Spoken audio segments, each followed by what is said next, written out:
Hello, I am Anna Vicino, author of Eat Happy and Eat Happy Too from Eat Happy Kitchen, and I'm here to make a cauliflower gratin.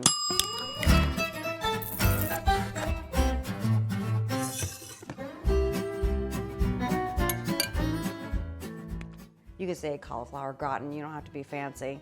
Oh, I'm so fancy. First thing we're gonna do is preheat the oven to 350 degrees. I cut up a head of cauliflower into about 1.5 inch pieces. I dump them in to the bowl. This is a pretty cheesy and creamy dish. So if you cut these pieces pretty evenly so that they'll cook evenly like that, you don't need to grease your pan.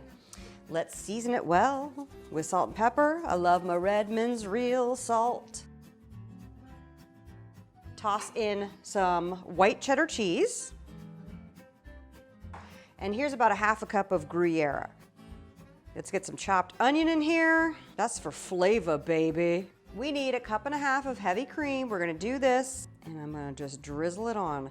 Heavy whipping cream, you guys. Do not mess around with half and half. I'm not talking about whole milk, I'm talking about heavy cream.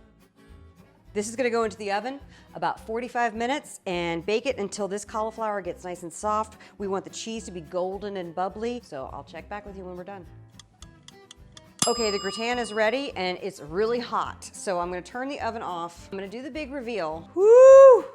Oh my God, you guys, this looks stunning. Can you see that? Can you see that? But it's literally just boiling. Let it stand for about 10 to 15 minutes. Oh my God. Do you see that? If I eat this right now, I'm gonna burn the crap out of my mouth. That's incredible, and it's gonna be even better when it stands. The cauliflower gratin, the full recipe's at my site. Go to annavicino.com, check it out. Support the Eat Happy cookbooks, and subscribe to this YouTube channel. Smash that like button. I don't know what that means, but thanks for being here, you guys. I appreciate it.